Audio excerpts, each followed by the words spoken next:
In this week's video, we're going to be going over how to paint Imperial Fists. As always, questions or queries, make sure you leave them in the comments below. Hit the like button if you do enjoy it. Subscribe if you want to see more. Here we go.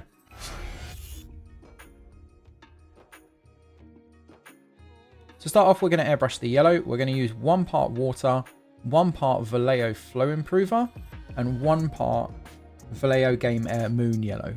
The yellow that you decide to use is entirely up to you, as long as it's a nice bright one. The other thing is we're going over a white base coat. You can do a pre-shade of pink, which is what everyone always says to me in the comments. Yes, you can do that, but we're not doing that in this case. So 1 part water, 1 part Vallejo Flow Improver, 1 part Vallejo Game Air Moon Yellow.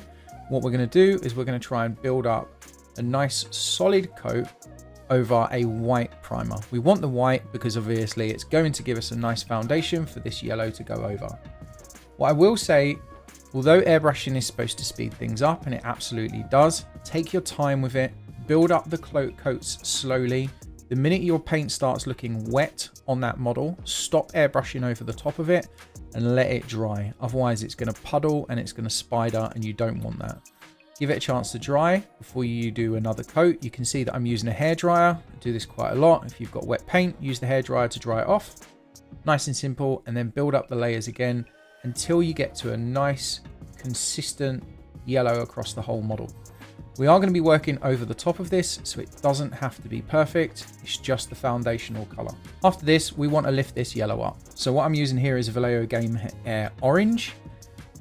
You can go with a brown if you prefer, but I wanted something a little bit more vibrant and a little bit more fantasy on this particular Imperial Fist. So I'm using a pure orange, and I'm basically airbrushing from below. And I'm trying to push in some dark shadows. The more darks you place into your paintwork, the more the brights will lift and pop. So this is really, really important to get a nice rich yellow. The only problem is, if you are not experienced airbrushing, what can end up happening is you end up getting a lot of overspray.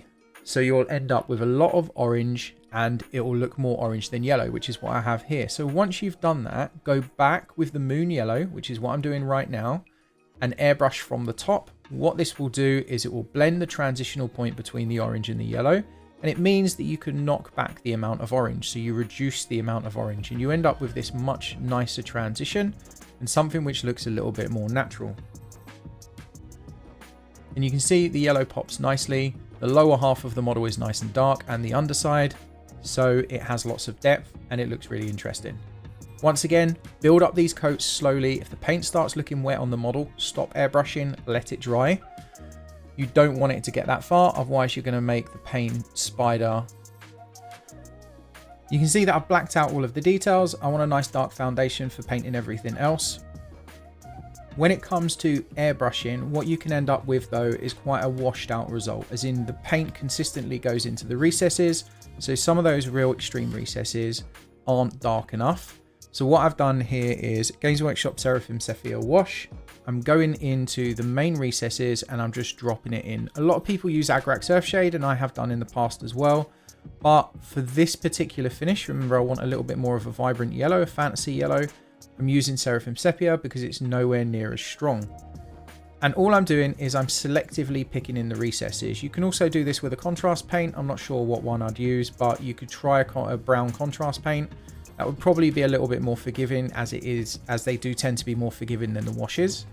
The idea is we're pushing it into the recesses to add more depth and separation of the shapes. Remember, readability is the most important part of miniature painting, making sure that your parts are all clearly separated and we can understand what's going on from far away.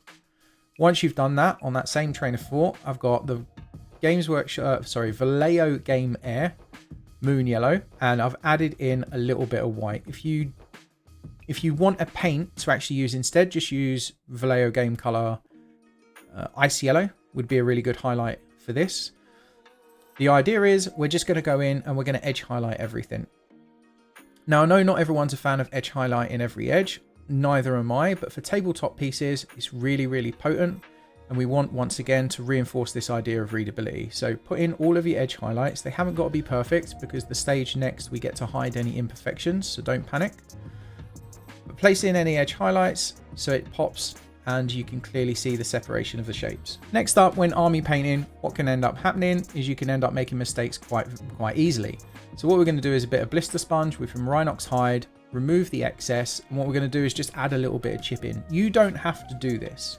This is really important. If you prefer the clean look, then don't add any chipping. What you're going to do is you're just going to be far more careful with your edge highlights, and you'll get a nice crisp clean finish. In this case, because we're going for what we would consider a fast, efficient army finish, adding in small amounts of weathering, basically what it does, it gives you an opportunity to hide your imperfections, and that means that you can paint just a little bit faster. Be very careful about the amount of sponging you put on this. So if you've got too much paint on the sponge, you're going to leave massive blobs of chip paint, just like I have done under that leg. That's not what you want. So make sure you remove the excess, test it on a piece of kitchen roll or your hand or something like that, and then selectively place it on. Now for me, I'm putting it on around the edges, around any areas that might kind of catch. And it's up to you how much of it you put on. After that, it's nice and straightforward. We're just going to base coat everything. So all of the metallics are base coated in scale 75 Black Metal. The brass, the gold on the sword hilt is going to be scale 75 Victorian Brass. The tabards, I want to say, whatever the little tassely things are, those are going to be base coated in Games Workshop Tallarn Sand. And then any reds is going to be Games Workshop Khorne Red. Once you've base coated everything, remember I'm aiming for efficiency here if I was to be painting an army of Imperial Fists. So what I'm going to do, Games Workshop Agrax Earthshade, and I'm going to run that into the recesses of all of those details that I've just painted. The grey, the bronze, the silver, all of it. This makes it most efficient because if I'm doing an army of, let's say, 50 Marines, I can do this stage across all 50 Marines, and it's really, really handy. And once you've covered it all up, what will potentially happen, the problem with the washes is they can end up looking quite dirty, especially Agrax Earthshade. Same as Nuln, they can end up looking very dirty and very messy, so we have to have a cleanup stage. And that cleanup stage comes next.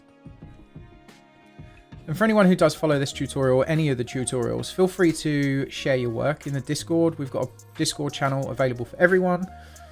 It's completely free. Just come in and join the community, share off what you're getting out of the tutorials. It's really, really cool to see what everyone else is doing. But regardless, last up, what we now need to do, as we say, the washes can end up looking a little bit dirty, as you can see. So the idea is we're now going to go in and push the highlight. Now, I don't think I said it earlier, but the grey that we've used on the center eagle chest piece is Games Workshop Administratum Grey, and then it's the Agrax Earthshade over the top. We're going back in with an Administratum Grey, and we're just cleaning up the details. We're cleaning up the highlights so it looks less messy. So this is one thing that I would recommend. Like I said, with airbrushing, when you airbrush, things look washed out, so you need to really add some depth by adding in some recessed shades and some highlights. And it's the same when you're using washes. Washes end up looking really dirty. So what's a really good idea is if you go back and work over the top of them afterwards, just to clean up and neaten everything up. And we're just going in and going to highlight everything. So with the Administratum Grey, we're just going back in with that same Administratum Grey and neatening it up. When it comes to the Victorian Brass for the sword, we go back in with the Victorian Brass. When it comes to the Black Metal for the silver, we go back in with the Heavy Metal, scale 75 Heavy Metal. And this stage is just about cleanup. It's going over any areas that look a little bit messy and just neatening them up. We've got enough depth, we've got enough interest. It's just about making it as clean as you want. Remember, this tutorial is about efficiency. Very aware that like Imperial Fist can be really awkward to paint. So we're trying to get a process that would make it very easy to replicate across an entire army. And I think it works really well. I really like the result. What do you guys think? Let me know in the comments below. Like I said, make sure you hit the like button if you enjoy the video, subscribe if you want to see more, and if you're following these tutorials, please come share your work in the Discord. It'd be really, really great to see it all. Cheers as always.